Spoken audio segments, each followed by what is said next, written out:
Welcome, guys, to How the Frack We Got Here, a show that takes the news and events of the week and try to make sense out of it all.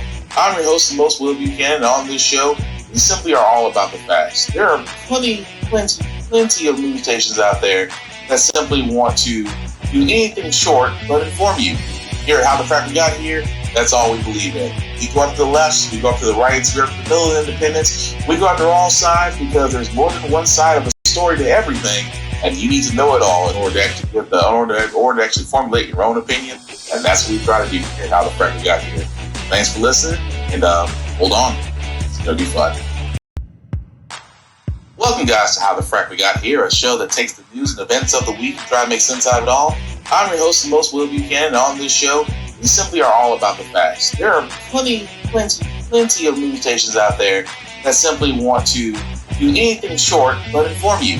Here at How the Frack We Got Here, that's all we believe in. We go up to the left, we go up to the right, we go up to the middle of independence. We go after all sides because there's more than one side of a story to everything, and you need to know it all in order to actually formulate your own opinion.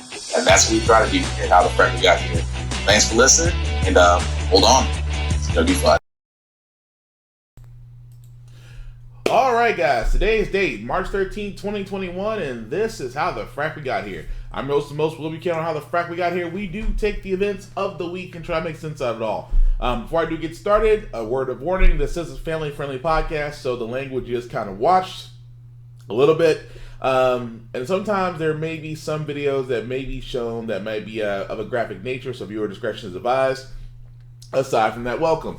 So let's go ahead and get started. So if you hadn't already known by now, or been under a rock, or you've been on social media, there have been a lot of people saying, check your accounts. Because yes, as I reported this week, in my midweek edition of How the Frack We Got Here, that we were looking to see about the COVID-19, almost nearly $2 trillion bill has passed. And Biden, even though he said he would sign it on Friday, decided to sign it on Thursday because the bill actually passed on Wednesday. Biden actually signed the bill on Thursday, which meant that, of course, as it was announced on Thursday, that there is a chance that the stimulus payments could be received as soon as this weekend. People start actually receiving those stimuluses, as has been reported. People start receiving those stimulus payouts starting on Friday and still continuing now. Now, of course, as a word of warning, if you haven't received yours yet, keep in mind they are doing it in batch payments. There's the reason why they kept on saying they wanted you to file early as far as your taxes goes, so that way they can have a track record of who can get their direct deposits the fastest. That being said, again, it's nice to have a little bit of a small victory as Biden is doing right now, which I have to give it to him. This is probably one of the most progressive bills that have ever been passed. By Congress, even though it did have a few hurdles, even though some things were changed, even though a specific $15 minimum wage was taken out. But Biden is still taking his victory lap right about now. Which I think is really important. It changes the paradigm. For the first time in a long time, this bill puts working people in this nation first. It's not hyperbole, it's a fact. For too long, it's been the folks at the top. They're not bad folks. A significant number of them know they shouldn't be getting the tax breaks they had. But it put the richest Americans first who benefited the most. And the theory was, we've all heard it, and especially the last 15 years, the theory was cut taxes and those at the top, and the benefits they get will trickle down to everyone. Well, you saw what trickle down does. We've known it for a long time, but this is the first time we've been able to, since the Johnson administration, and maybe even before that, to begin to change the paradigm. We've seen time and time again that trickle down does not work. And by the way, we don't have anything against wealthy people. You got a great idea, you're going to go out and make millions of dollars, that's fine. I have no problem with that. But guess what? You got to pay your fair share. You got to pay some, because guess what? Folks who are living on the edge, they're paying. And so, again, All it's done is make those at the top richer in the past and everyone else falling behind. This time, it's time that we build an economy that grows from the bottom up and the middle out. The middle out. And this bill shows that when you do that, everybody does better. The wealthy do better. Everybody does better across the board. If that's our foundation, then everything we build upon will be strong, a strong foundation.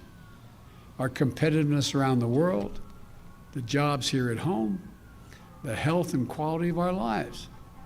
That's what the American Rescue Plan represents. It's all about rebuilding what I've been saying, and Bernie and a lot of others are saying, the backbone of this country. The backbone of this country are hard-working folks, middle-class folks, people who built the country.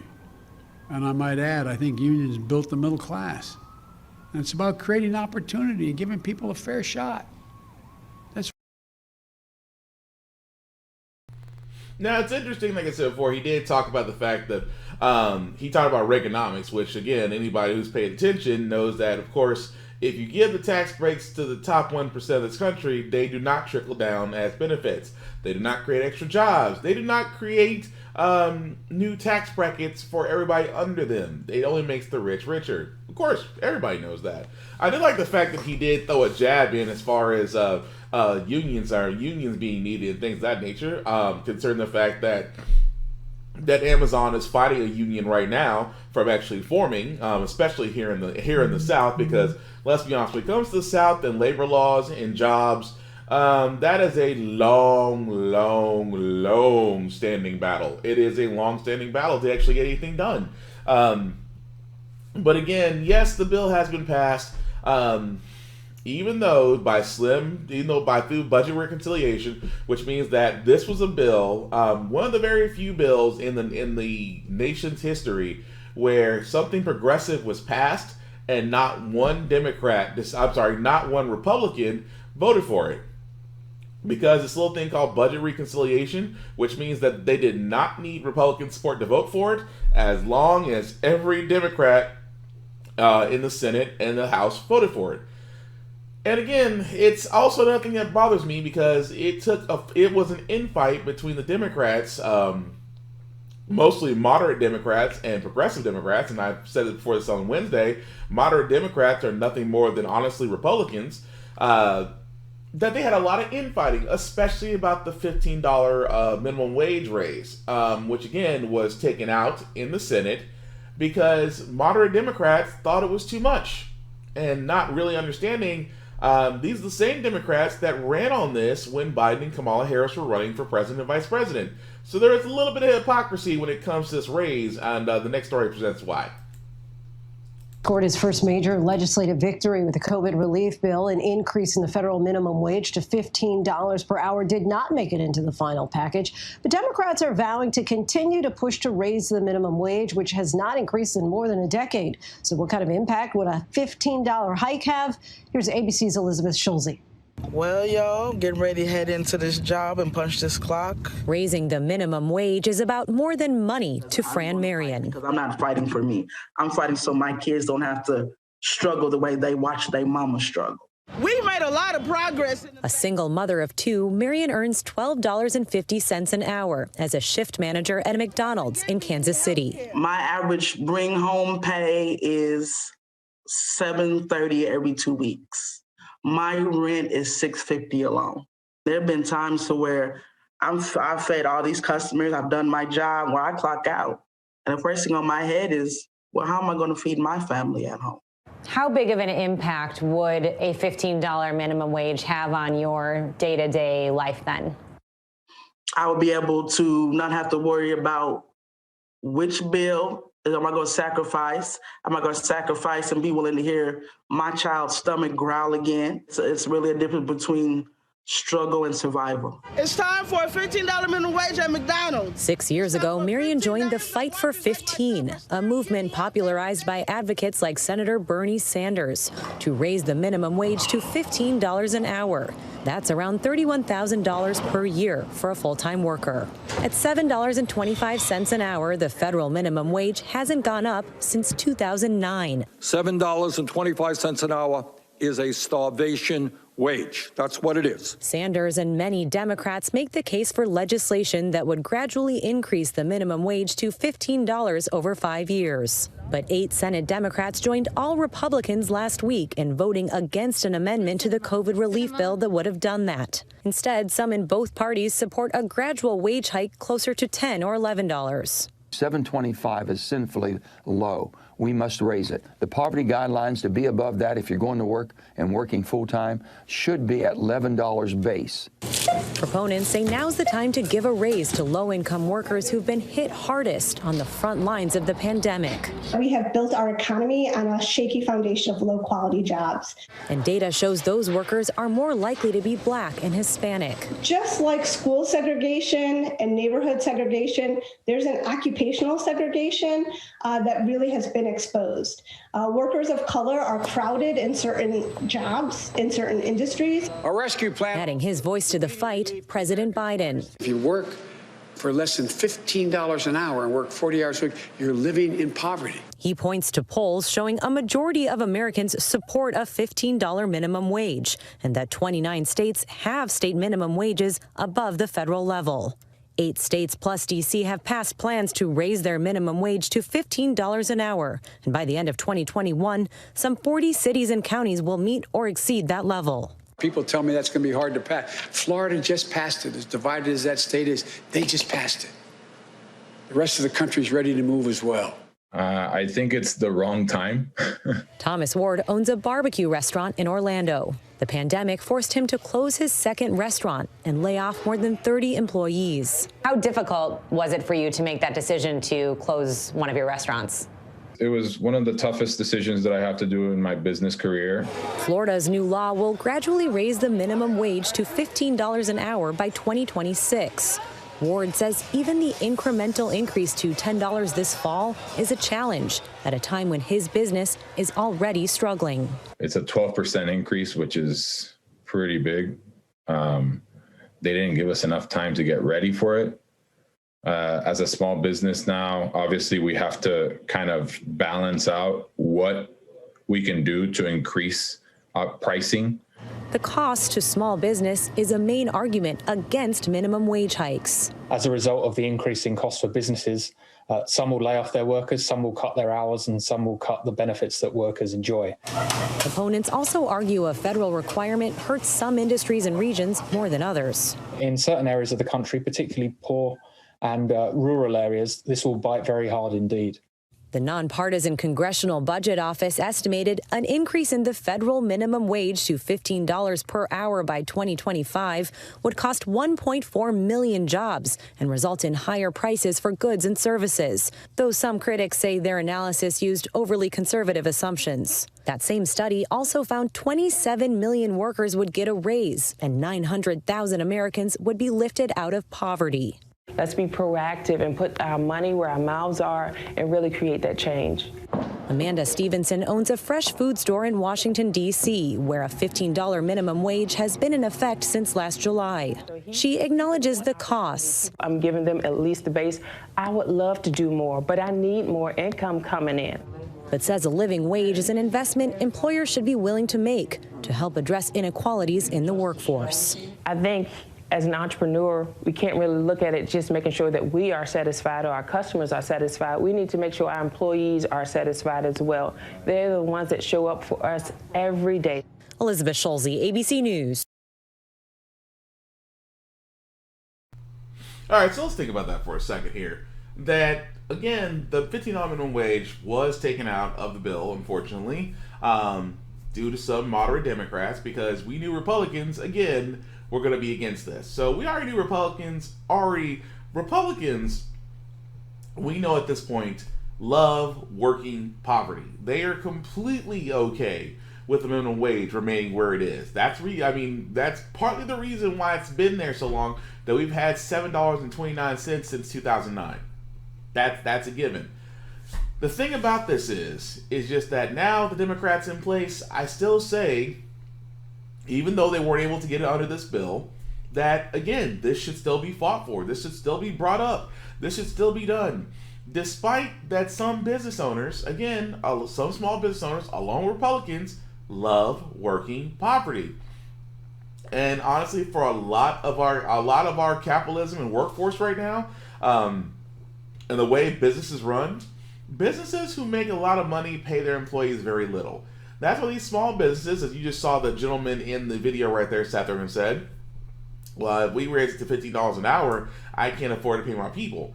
Well, what profits were you getting to the point to where when you were making substantially enough money to run 2 restaurants, you would think that eventually you have to raise it? I mean, corporations like Costco is now paying $17 an hour. A lot of companies out there are actually raising their employee wages $15 an hour just because they know the impending storm is coming. But again, it amazes me so that there are those in Congress and those who have the ability to increase the minimum wage love the fact that we are the working poverty. And that alone should really aggravate some people. It really should aggravate some people that there are people in Congress who make guaranteed money, who have guaranteed benefits, guaranteed health care, and more resources available to them than the average person, are the ones deciding that you, who may be working in a job, that whatever they pay you at the job, that you deserve $15 an hour. I have been saying that the minimum wage should increase with the rise of production and cost in this country. How come everything, like I said before, the old joke goes, everything goes up like a paycheck? And there's truth in that. That you're still making the very same amount, but everything that you pay for goes up. It's not the cost of the market, it's the fact that they are okay and the market depends on working poverty spending more to keep the rich rich. Reaganomics in reverse. It's not the fact that it's a trickling cup. No, it's just a broken spout that actually fills up a bucket that has no bottom. So again, we're not surprised at this. Like some people are against the minimum wage. I, for one, definitely am for it. And as you can see, the business owner at the end of the story was for it as well. Because again, historically, and you guys can look this up as well, historically, when you do pay people more, or when you do give tax breaks to the lower classes, when you do invest in the people that aren't rich, the entire economy does well as a whole. There is literally factual evidence of this. When you increase taxes on the rich and give tax breaks to the middle and lower class, the economy booms because they're spending more. Again, it's a capitalism-driven machine, which means that they're expecting people to spend. But if you only feed the bottom and you starve out the middle, your economy crashes. That is the reason why we had the Great Depression. It's the reason why we had the small little hiccup back in 2008 that still costed us right now. Again, we are not surprised. I'm going to say 2004, which eventually did carry over 2008 because President Obama had to clean up Bush's mess, which is typical of a Democrat cleaning up a Republican's presidential administration. That being said, like I said before, I really do hope that they keep pushing for this $15 minimum wage. I believe it should be higher just because, again, if you're going by the rise in inflation and cost, the minimum wage right now should actually be $23 in some sense. But again, $15 an hour can and will help. It just depends on the Democrats getting together and actually taking this time that they have before midterms. But Biden can say one thing aside from the vaccinations that are definitely occurring right now. He can say one other thing, that he did keep his promise about getting a check out to us. Even though if you count the $600 and $1,400, you do get the $2,000 check. You just got it in 2 separate increments. However, I really wish they did push forward with monthly stimulus checks because I think that goes it'll go a lot farther. Even though people have received some have received their tax refund, and of course with the stimulus plan does make for a nice little penny right now. But again, monthly checks are the way to go in this, and hopefully they will come back to it, because I still see it as, continuously we do need a continuous stimulus until the economy does get back on track.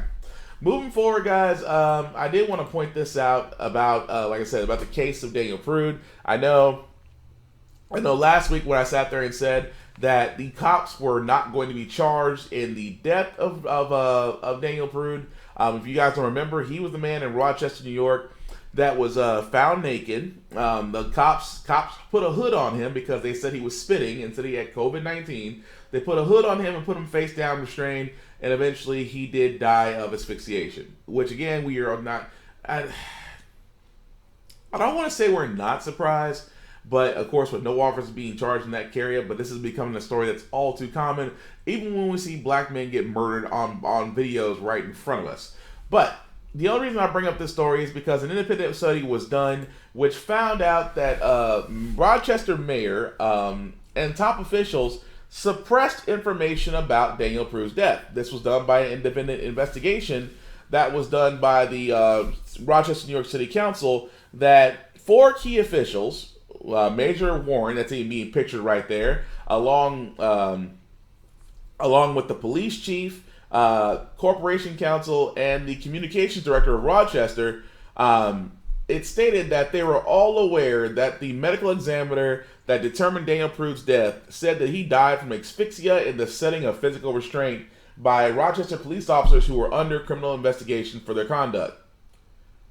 They didn't make that, the thing about this, they didn't make that information available until September the 2nd. So with that being said, considering that, of course, this was all aware by mid-April 2020. However, they didn't say anything until September the 2nd. May, September.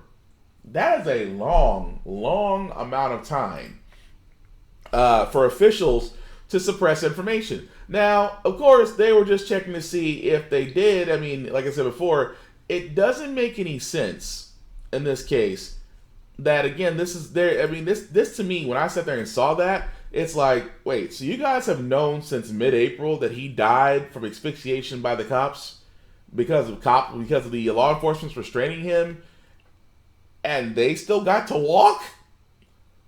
Again, this is one of those things where it's like, it's a cover-up.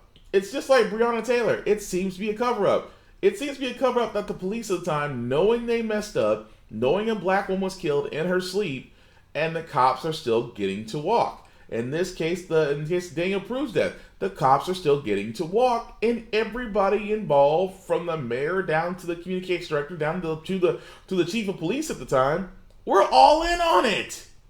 So again, this is one of those things to where, how do you expect us, again, with the disparity between minorities and law enforcement, because if you're like me, it's Frack the police, how do you expect us to trust law enforcement where, again, if law enforcement is more protected than a black person is against any situation? Because trust me, the other case about George Floyd, which we'll get to momentarily, trust me, they're protecting him. They're doing a better job. It's the one thing I'll say about the police. They do a better job of honestly protecting themselves when a major crime has occurred than actually doing their job. Messed up, ain't it? Even more so, another case which definitely does require justice open up was the case of Kendrick Johnson. If you guys don't remember, he was the young man that was found found killed while rolled up in a gym mat, and they tried to say it was an accident. Georgia teenager found dead inside a rolled-up gym mat 8 years ago. 17-year-old Kendrick Johnson went missing on January 10th of 2013. He was found the next morning, his head facing down inside a gym mat at Valdosta, Georgia High School. State authorities initially ruled his death accidental, saying that he dove into the mat to retrieve his shoe, but the family has suspected foul play since that January day. Joining us now is Kendrick's mother, Mrs. Jacqueline Johnson, and family spokesperson Marcus Coleman. Thank you both so much for your time tonight. Mrs. Johnson, I'd like to start out with you. You've been calling for justice for your son for 8 years now, and there have been several investigations and lawsuits already. Why the sudden change here that this is being reopened? Is this quite literally a case of there being a new sheriff in town? Yeah, I think that's got a lot to do with it. We got a new sheriff, so this is a new chance for Kendrick at justice. And Marcus, authorities have said that this was just a freak accident. The family has paid for 2 independent autopsies, one that suggested there was unexplained blunt force trauma. Kendrick's father has even tried stuffing himself into a mat to show just how difficult it is. Why does the family think that Kendrick's death wasn't an accident at all? Well, for correction, there have been 3 autopsies now. The first one, which we know is bogus, stated positional asphyxiation. Autopsy number 2 and autopsy number 3 are both identical that say blunt force trauma. And they came to that conclusion based upon the hemorrhaging still noticeable in the tissue in Kendrick's neck around his main artery. That's one reason, or the ultimate reason. When the feds closed this case was closed on a local level by Lowndes County, April of 2013. We pushed for a federal investigation, and that lasted almost 3 years. And Marcus, I understand that your continued push for justice is what has helped the local sheriff obtain those 17 boxes of evidence from the federal government. The sheriff has vowed to treat this like it's a brand new case. How confident are you in this new investigation? Well, considering it's been 8 years and now 2 months, considering that, the investigation was closed in 2013 on a local level and then closed again, or not even again, closed in July of 2016 or June of 2016 and met with the family, we're cautiously optimistic, but this past summer, with myself and many colleagues, who have been engaged all across this nation in social justice issues.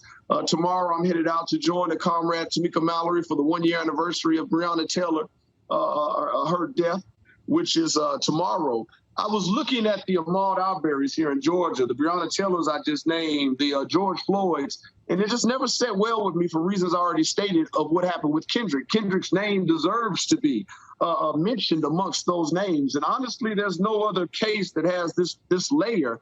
So it energized me to attempt to get Kendrick's case reopened. And that's when we discovered that the Middle District of Georgia, the initial governing body federally for Kendrick, had recused itself completely. And that's when I was told that all questions and answers are to be conducted out of the Northern District of Ohio. So in the midst of this pandemic, me and Mrs. Johnson, we flew out to the U.S. Attorney's office there, and now it's former U.S. Attorney Herdman. But after we met with him and we laid out our reasons why we would like to see this case reopened, he literally had less than 2 months in office due to the change of administration. That made us a little leery, but we had to take him at his word. He said he would make this a top priority before he left. That led to papers being filed in federal court from their behalf, which ultimately led to those 17 boxes. Last thing I'll say about those 17 boxes, Kendrick had 17 short years on this earth. We don't think it's happenstance that this case has been reopened due to 17 boxes. We feel like each one of those boxes represents the young life of Kendrick Johnson that will ultimately lead to justice for Kendrick Johnson.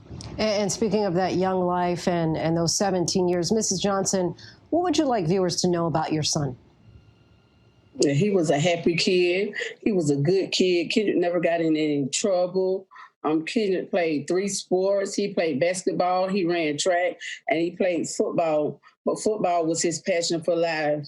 Kendrick was just the kind of kid that, not because he's my kid, but he's the kind of kid that everybody would love. He would light up a room when he come in. He would just come in and say something weird. Or him and my daughter would wrestle and play in the house. Like she would be in there asleep, and he would come in and just jump on her back, and she'd chase him through the house. Like Kendrick was just an extraordinary person. He was friends with everybody, black, whites, Mexican, everybody loved Kendrick, but it just turned out. Okay.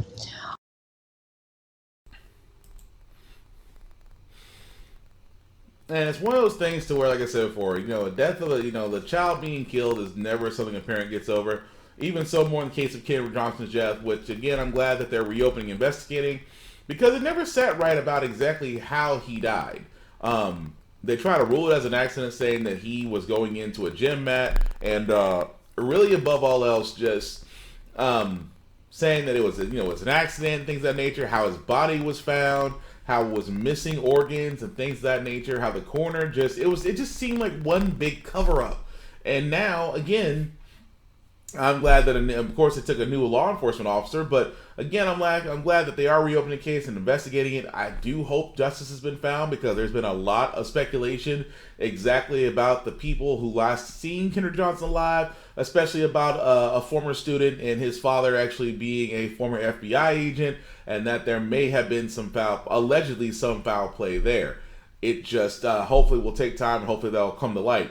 But speaking of other things, of course, Minneapolis, as they're awaiting the trial of Derek Chauvin to begin, they actually did move forward with settling a civil case with George Floyd's family. Proving a landmark $27 million settlement with Floyd's family. ABC's Elwin Lopez takes a look at the deal to end the civil lawsuit and the latest on the murder trial of former police officer Derek Chauvin. This morning, George Floyd's family is waking up, feeling one step closer to justice. Even though my brother is not here, he's here with me in my heart. Because if I could get him back, I will give all of this back. Minneapolis approving a historic $27 million settlement for his family. No amount of money can ever address the intense pain or trauma caused by this death. The civil lawsuit filed last July against the city in the death of George Floyd, now one of the largest pretrial settlements of its kind in the U.S. It's not just enough for America to say that George Floyd's life matters. We have to show that George Floyd's life matters by our actions. After the announcement, Floyd's family sat down with ABC News, saying there's still a long way to go. Another step towards justice. I think history was made and it felt good, but it's not the ultimate goal. $27 million is just money. I'll never get my brother back. And I'll take him back by giving all of that money back just to get him, but I can't. So it's good for his kids. They will have the opportunity to grow up and be doctors, lawyers. They'll be able to fulfill everything, every desire that they want to fulfill. But they will forever have holes in their hearts. This comes after the first week of jury selection in the trial for former police officer Derek Chauvin. Juror 44, you will serve on this jury. A total of 7 jurors have now been seated, 5 men and 2 women. The court needs 12 and 2 alternates. Would you have a difficult time serving in a case in which someone for whom you have empathy, would that make you uncomfortable? No. Chauvin charged with second-degree murder and second-degree manslaughter in Floyd's death last May. The judge reinstating a third-degree murder charge this week. He has pleaded not guilty. That historic settlement also includes $500,000 for the community where George Floyd died. Floyd's youngest sister, Bridget, saying in a statement, "While we will never get our beloved George back, we will continue to work tirelessly to make the world a better and safer place for all." Now, of course, again, everybody's, that's the usual thing as far as when really wrongful death has happened. I mean, the family of the deceased really has no choice but to sue for civil cases like that. And this is becoming I'm not saying that it's not bad. That, of course, yes, the money will be able to help his kids and, give them opportunities to be able to move forward. But yes, they lost their dad. And even more so, they lost their dad because of somebody else's thinking. And I understand exactly how that family would feel. Just the fact of, if it came down to, like I said, if I give my brother back, I just give the money back.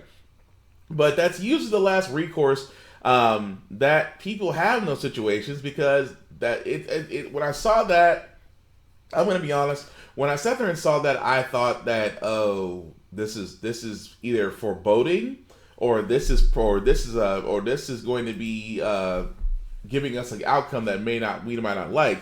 Keep in mind, the case of Derek Chauvin is still going on. As far as jury selection goes, they haven't reached the full 12 and 2 alternates that they need. So until they actually have a full jury, the case will not start yet.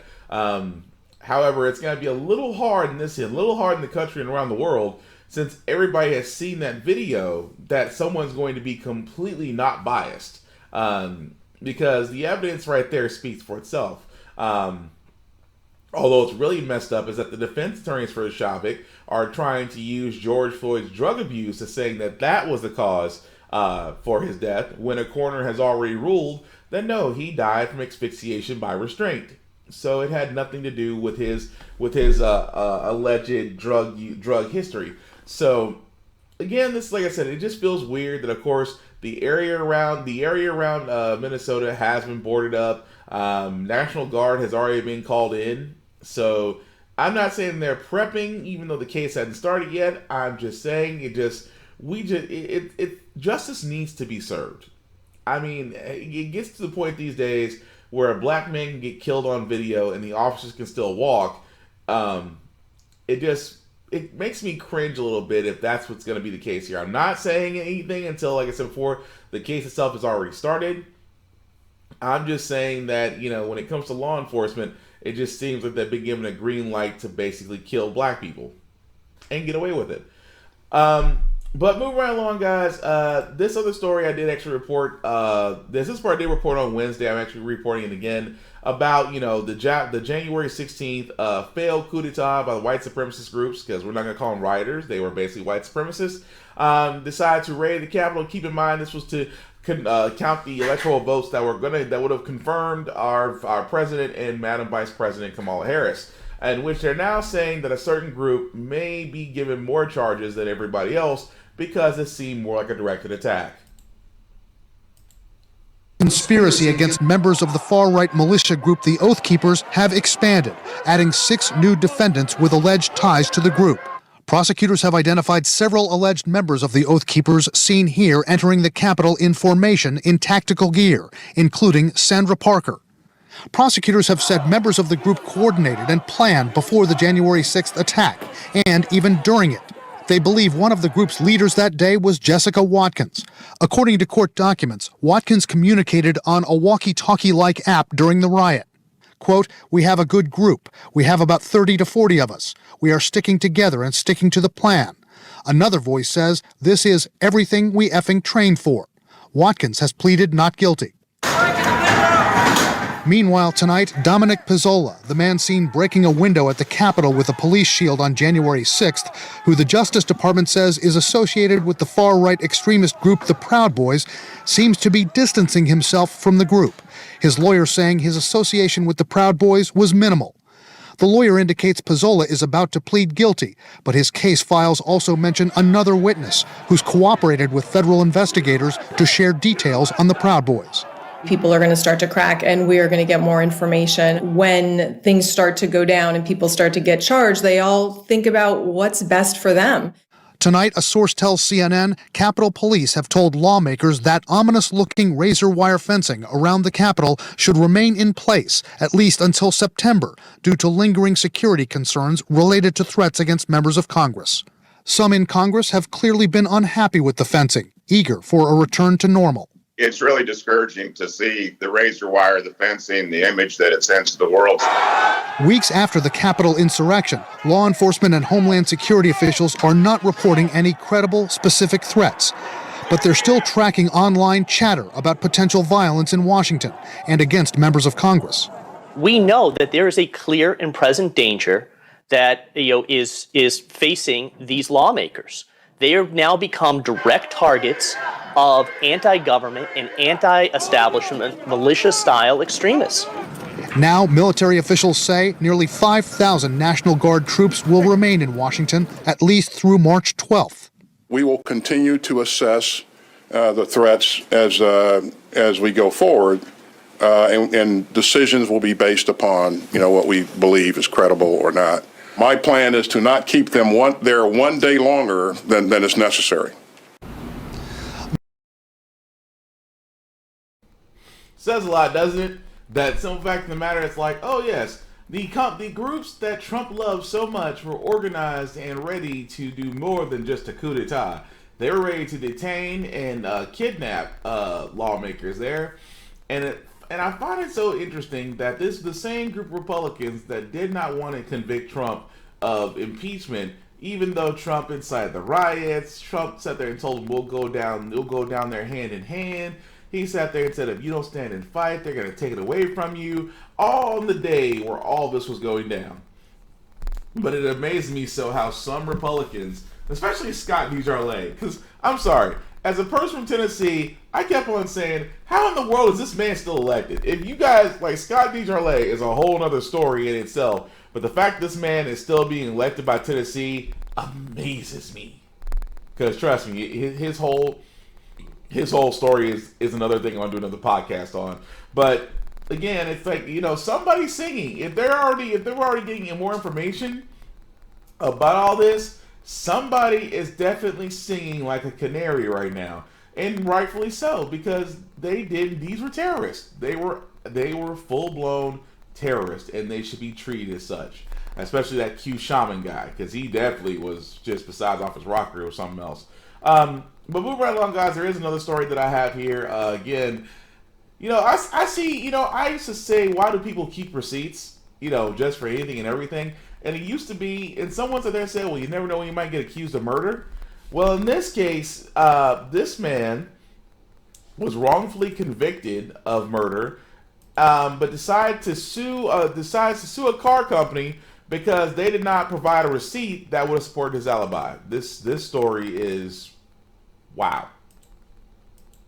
Lost thousands of dollars and 5 years of his life. This is the intersection where Michael Adams was killed in 2011. Nearly 4 years later, Alfred was arrested and charged with his murder. Today, Alfred's attorney filed a suit against Hertz Car Rental Company, alleging they ignored court orders to provide a receipt that proved Alfred used his credit card at the Lansing airport location near the time of Adams' murder. I think anybody with common sense can say that if we would have had that receipt in 2015, or if that would have been produced at the time he had the interview with Lansing police, he would not have been charged. Alfred was sentenced to 30 to 60 years in prison. 2 years later, his conviction was overturned after Hertz finally released the records corroborating his alibi. It wasn't as if we were asking the company to spend their resources to pull video for a situation that had nothing to do with them, right? I mean, this was their customer,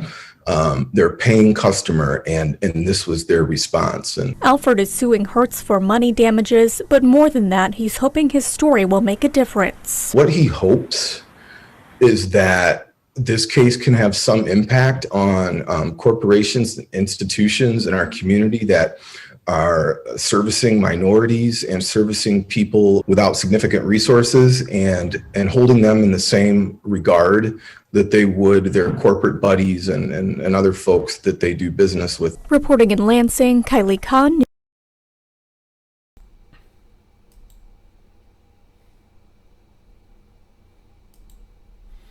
That's crazy, isn't it? To be wrongfully accused of a murder that you didn't do, which could have been cleared up had Hertz Rental Car Company simply provide the receipt via court order. This is a court-ordered subpoena that went to Hertz Rental Car Company, and they didn't provide the receipt of this man's use of his credit card that would have exonerated him from being a suspect. They didn't do that till 2 years later. Now keep in mind, I've worked at a few car companies.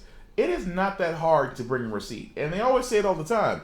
Well, the only way we can give you a receipt that you're not said person is by court order. And that goes to our corporate offices, which is true.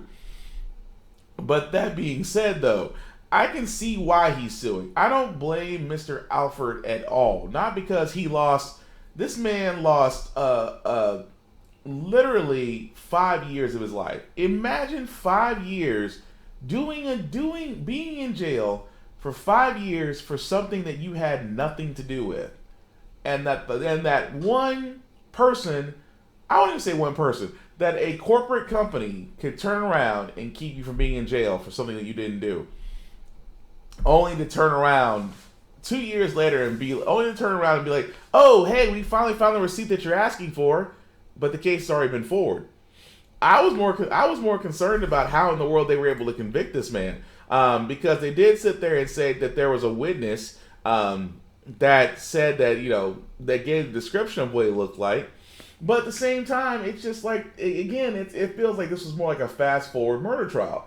I mean, because then again, he was trying to get a rental car. It's like you said before, there's no other paper trail. It just felt like it was fast. Like many other people that are in our prison system wrongfully, they fast forward them just to put them in jail.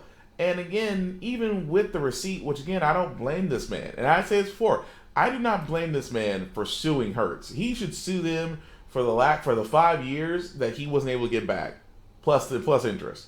Just because the simple fact of the matter, it's that situation of just how. Because I can't fathom it. I can't imagine it.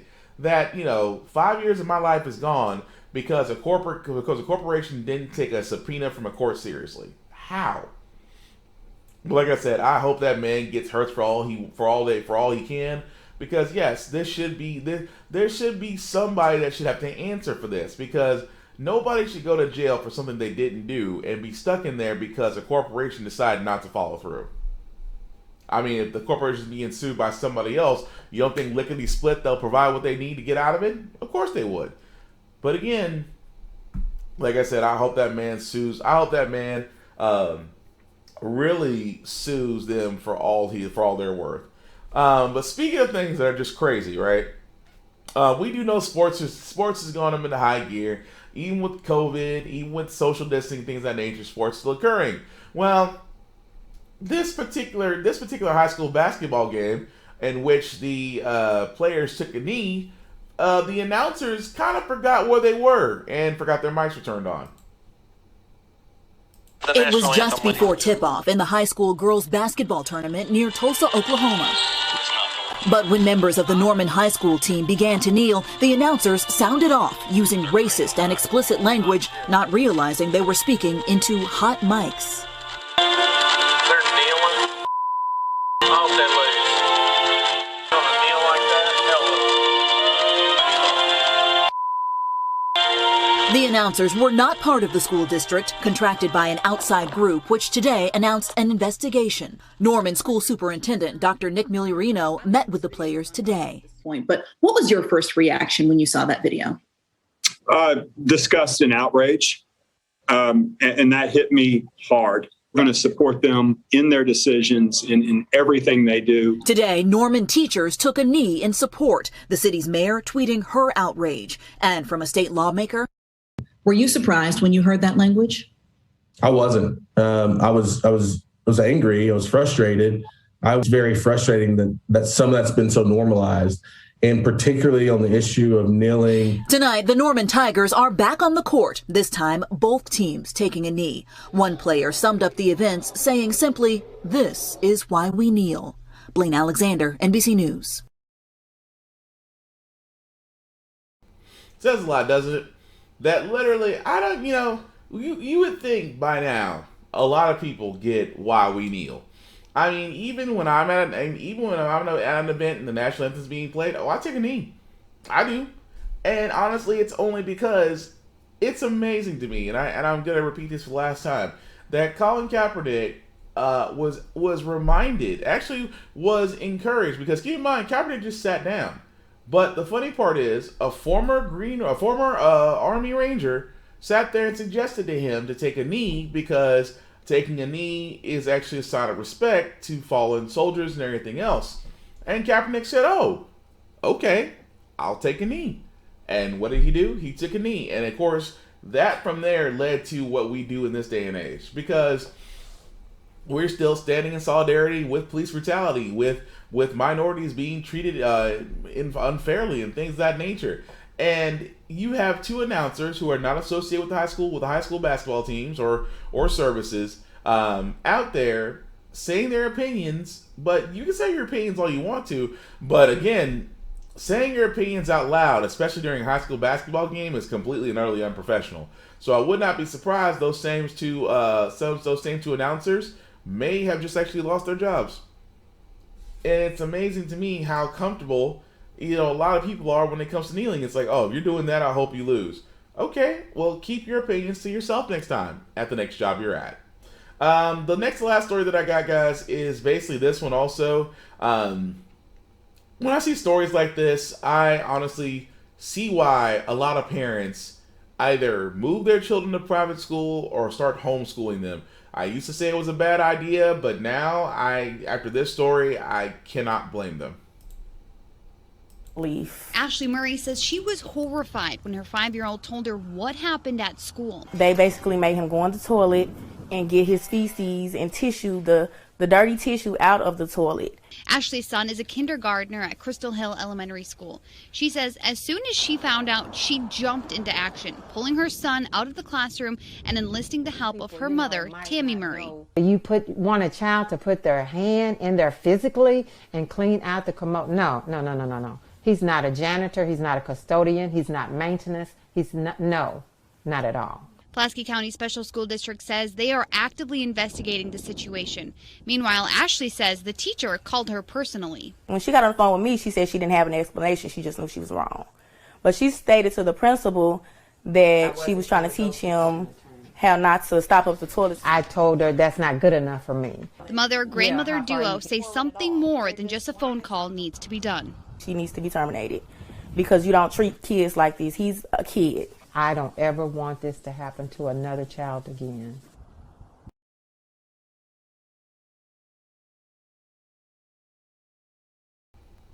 Now think about that for a second. A teacher tells a 5-year-old to clean out the toilet.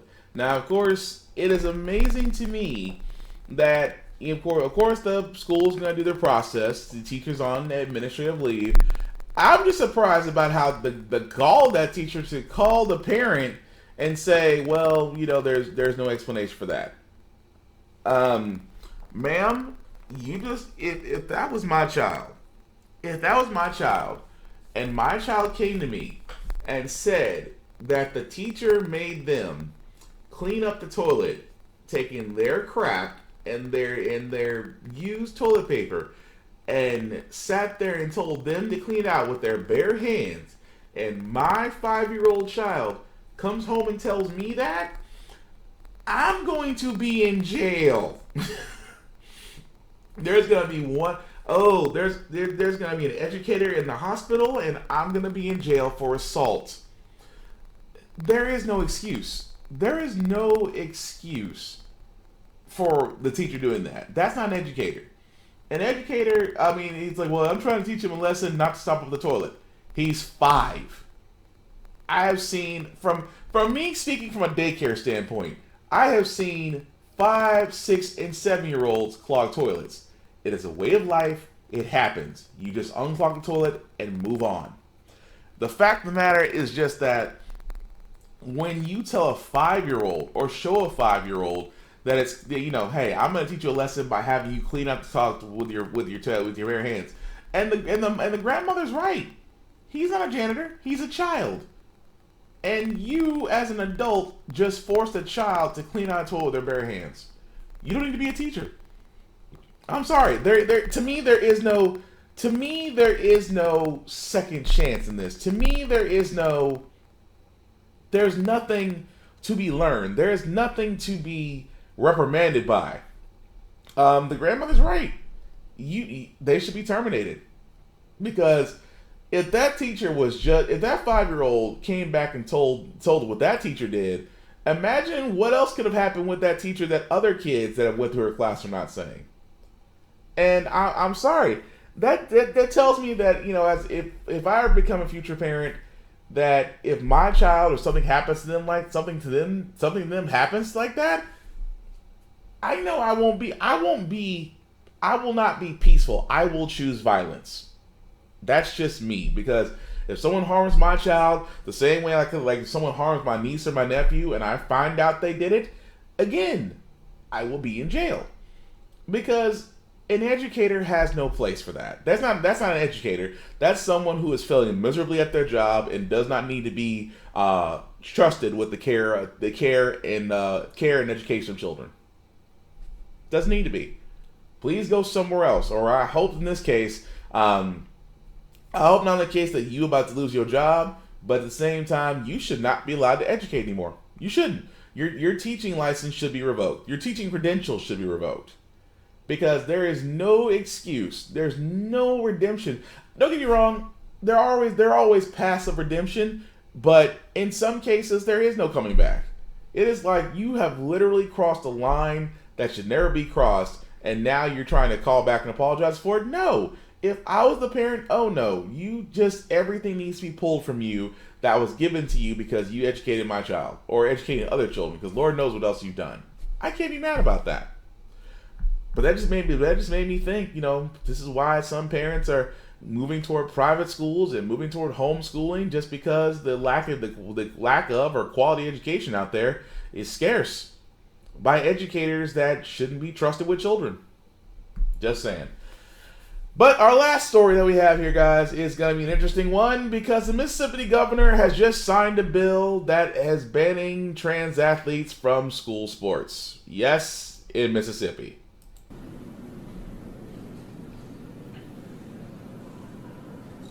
Senate Bill 2536, the Mississippi Fairness Act, is now law.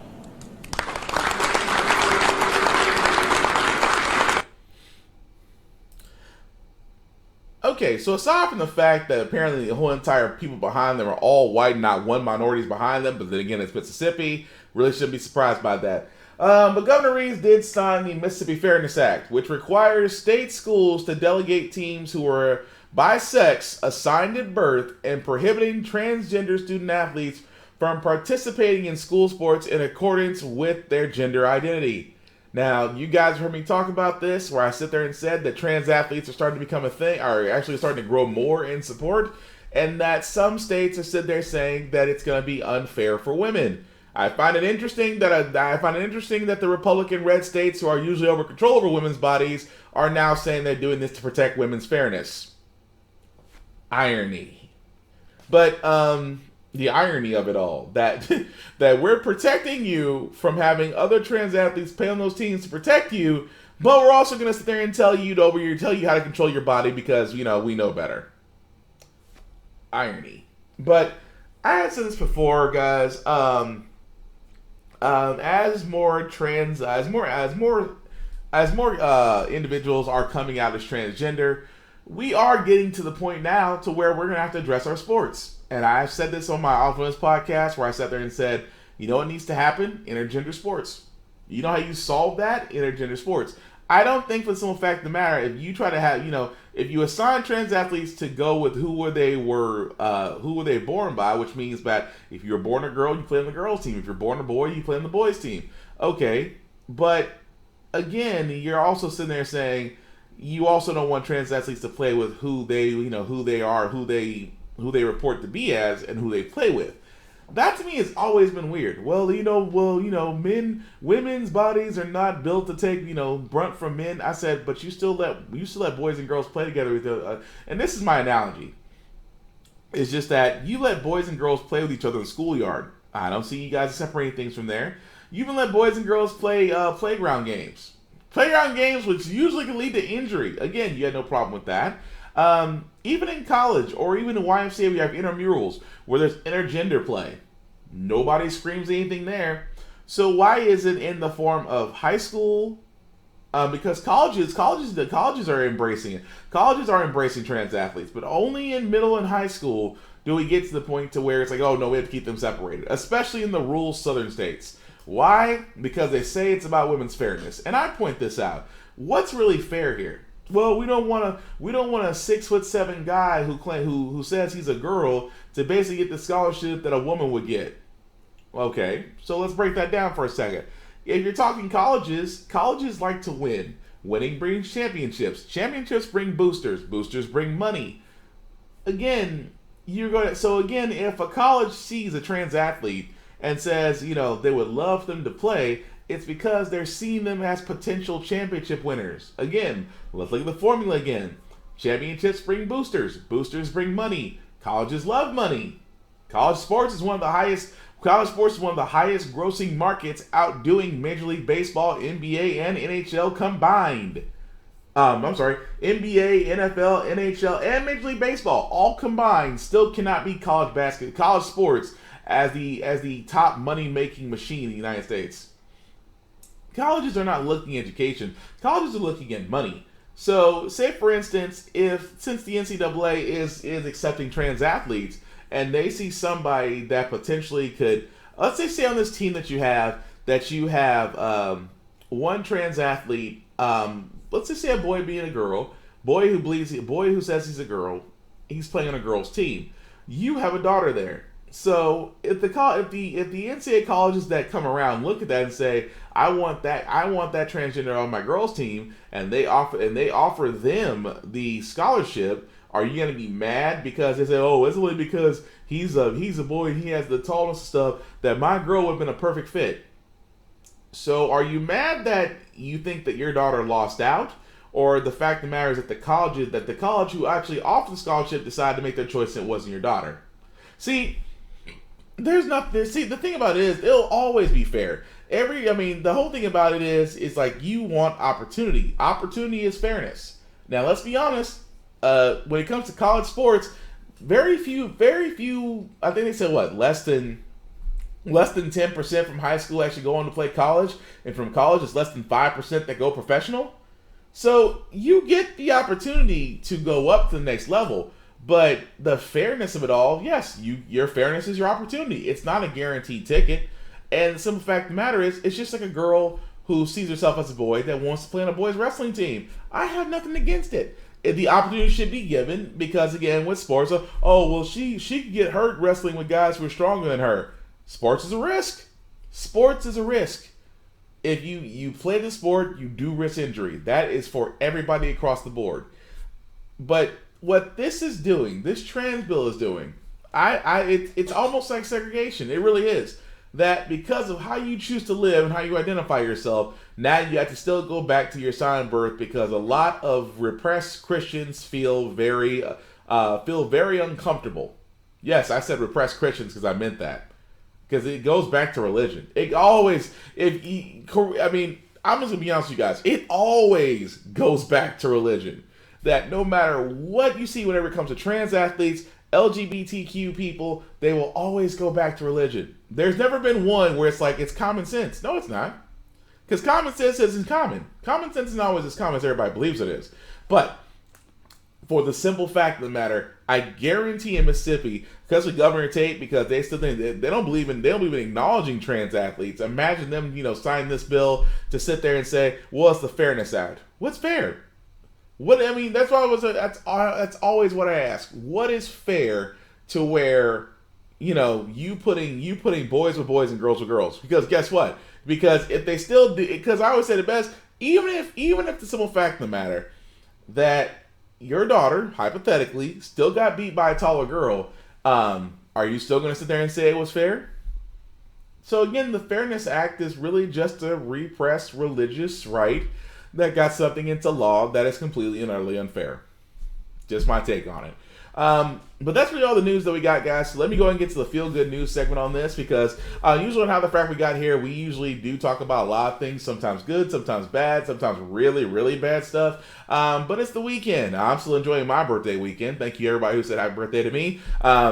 But still enjoying my birthday weekend. Like I said, we want to leave it out on something positive. Makes you feel good about restoring a little bit of faith that you have in humanity and going from there. And I have a few stories out there that I believe will do just that. This one right here, actually this story about a clothing line support black colleges. Now, I've seen a lot of celebrities wear this stuff, and I was actually curious about myself, where apparently two people from Howard University decided to create this brand. And it has actually exploded as far as, celebrities, basketball players with wearing stuff like this. And don't get me wrong, I sit there and still say support HBCUs. I guess my one regret, I would say, if I do have any regrets in life, is that, when I was going to college, I wish I went to an HBCU just because of the experiences and the history that you can get from that. But these two individuals, which are these two individuals right here, are the ones that actually created the brand. So it's interesting that they got like a little 90s feel, because every time I look at this stuff, it's like I get a different world where I saw, Dwayne Wayne and them wearing stuff like that. Martin Lawrence for his TV show is wearing colleges. I mean, take your pick. If you look at the style of this does remind you of some popular 90s, late 90s, late 80s, early 90s sitcoms that wore stuff like this. But I do love the fact that this is a clothing brand that is really taking off and really just shining a light on HBCUs. And I said this before and I say this again, if you do have the opportunity to go to HBCU, you definitely should. Because at first, those are the only colleges you could really go to before the other colleges started opening up for black people. But I do like the fact about this clothing line, like I said before. There's other stuff. Let me see if there's a website somewhere. I think there was. And of course, Chris Paul was wearing it too. And yes, he actually started showing that they actually have shoe wear now, which I think is going to be cool. I just need to see if they got any shoes in 14 sizes. You know, like I said, I got size 14. I got a big foot. But yes, HBUs search support black colleges is actually a website. Yeah, support black colleges. There we go. So again, that's just one of those things where I sat there and said that's pretty cool. And like I said before, to me, it just represents something. And like I said, I can't knock it. I do enjoy it. And I'm gonna see those guys. I'm gonna see if they got some size 14s. I'm gonna be honest with you because some of those shoes look pretty cool. But anyway, another good news I want to point out: Mrs. Obama, Miss Michelle Obama, put some respect on her name, will be inducted into the National Women's Hall of Fame. Honestly, that woman should be given a medal of the Nobel Peace Prize because I'm gonna tell you right now, Mrs. Obama. I want to say, she's a lawyer now. I thought she got her degree. I thought she got her doctorate. I could be wrong. I think no. Okay, I'm wrong. She didn't get her doctorate. But she is a lawyer. I'll tell you right now. She is a not too shabby lawyer. She is a author. She has been a first lady. She has done more. She has actually done more in her time as a first lady than most presidents have done in 8 years of their terms. But to go down that list of everything this woman has done, I mean, we'd be here all day. But she deserves her flowers. I will say that doggone much. But I do like the fact that she's going to the National Women's Hall of Fame, which she'll be joining others in October. Of course, the list so far, of course, Octavia Butler, Julie Chicago, Katherine Johnson, Joy Hargrove, Rebecca Halstead, Mia Hamm, and a lot more. But I just like the fact that this woman really gets the praise because I've always said it best. I've really also said it best when it comes to President Obama because he is a strong man in his own right. But Mrs. Obama, when y'all guys don't think about all the stuff that was said about her, that was, ridiculed, and that she was just trying to make people healthy and get them active and grow gardens and, just education. Like I said, this woman has done more as a first lady than most presidents have done in an 8-year term. And she deserves all the flowers for what she gets. So definitely congratulations to Mrs. Obama. Still hoping you run for president. But because I would love to see Mr. Obama as a Supreme Court justice. That's just me. Could you imagine that? That is the ultimate get back revenge. That Mrs. Obama becomes a president and Mr. Obama becomes Supreme Court justice. I'm just saying if that's not the get back of the year. But anyway, speaking of things that like to make me smile, I love seeing professions in which there's not a lot of us, where a lot of people are going in, specifically lawyers and doctors. In this case, this is a mother-daughter doctor duo that I just have to play again because I just love the story. It is after midnight. It's been another exhausting but exhilarating shift for new doctor Cynthia Coogee-Sylvester, a resident at Louisiana State University Health in Lafayette. I am exhausted. I am tired. For the 49-year-old, her degree was a dream decades in the making. We first met Cynthia and daughter Jasmine last spring when both graduated from medical school at the same time. She is finally back in Louisiana. During the pandemic, they also started their new careers at the very same hospital. Say hi. Hey. When that letter came and said you were going to the same place. Crazy. Now, after months together on the grueling front lines of the COVID crisis, I'm one of the first people to go see patients when they come into the emergency room. A renewed sense of purpose to inspire other Black women and men to pursue careers in medicine. The importance of having more Black physicians is like at the forefront of my mind, like every single day, because the majority of the patients that we treat are minorities. And there's a lot that goes into patient care that involves understanding culture. Cynthia and Jasmine are learning more about each other, too, this time as colleagues, leaning on one another during the many difficult days. You need someone to vent to, someone who really understands what you're going through. Yes, absolutely. I mean, this definitely is beyond mother-daughter boundaries here.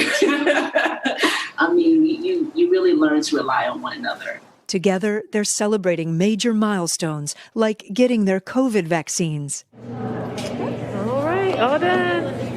The pandemic has taught these healthcare heroes to make small moments special, too.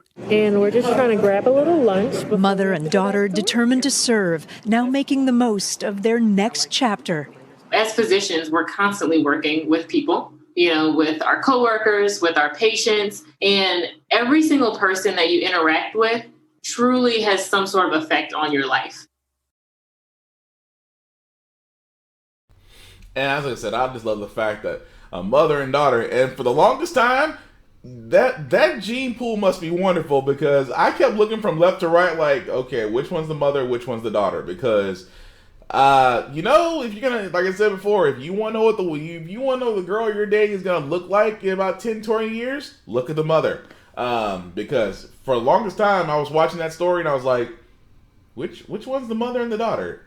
I mean, don't get me wrong, I love the fact that they are both doctors. Like I said before, in the medical field, there's less than 20% of doctors who are black. And I guess to say before, we definitely do need more black doctors out there, because the level of care that you can get, and also at the same time, black people have a higher success rate for childbirth, diagnosis, and things of that nature when there is a black doctor present. So I will always sit there and say, if you want to be a doctor, please pursue it. If you want to be a lawyer, please pursue it. These are professions in which we need a lot more representation out there, because representation definitely matters.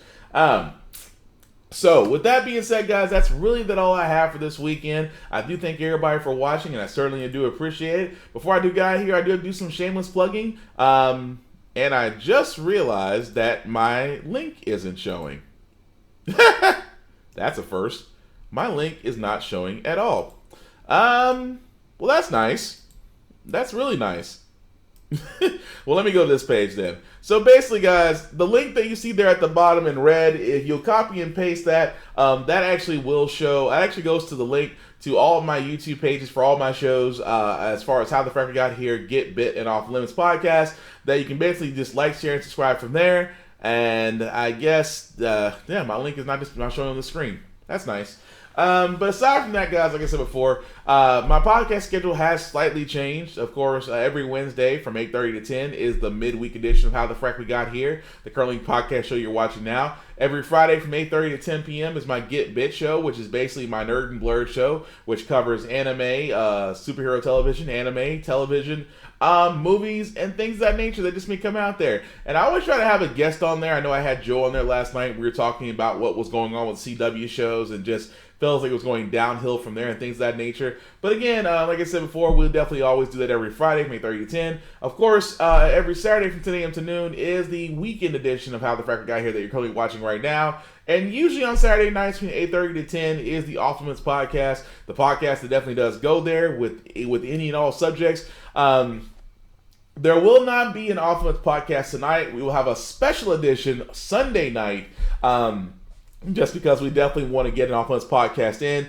It's just that, I have birthday shenanigans later today, so the podcast will definitely be done this Friday. So we definitely will have an Off Limits podcast this week. It'll just be Sunday night instead of Saturday night.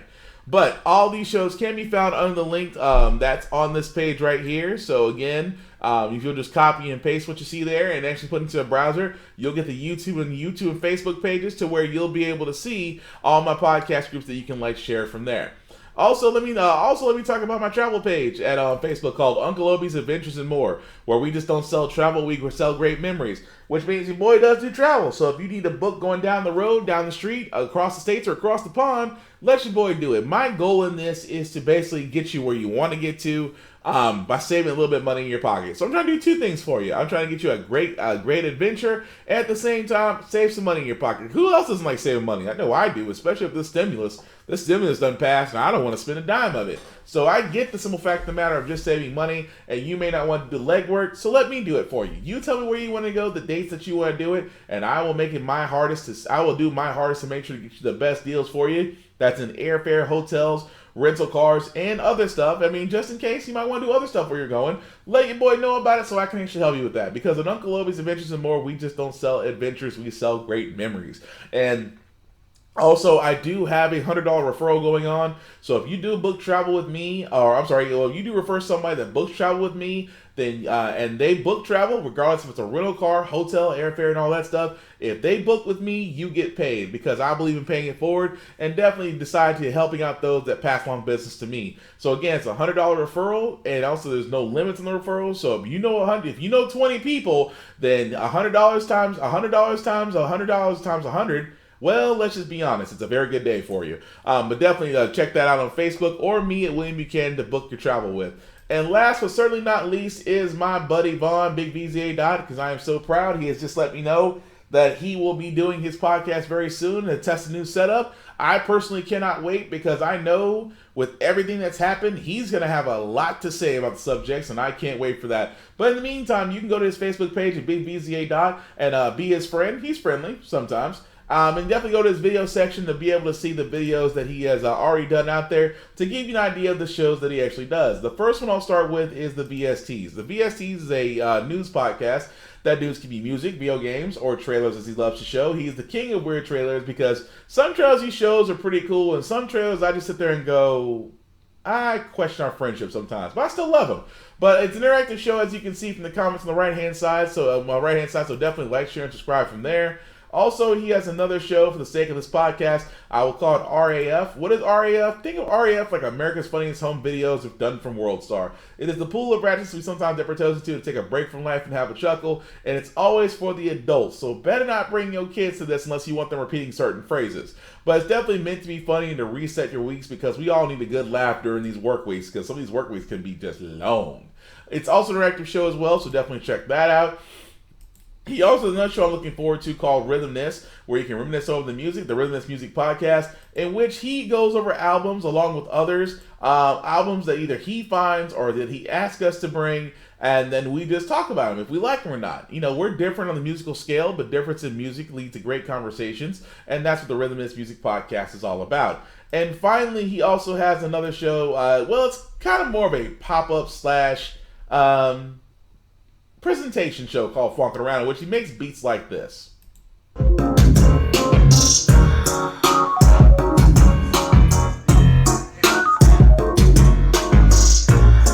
Okay, and if I play any more of that, I gotta pay for it.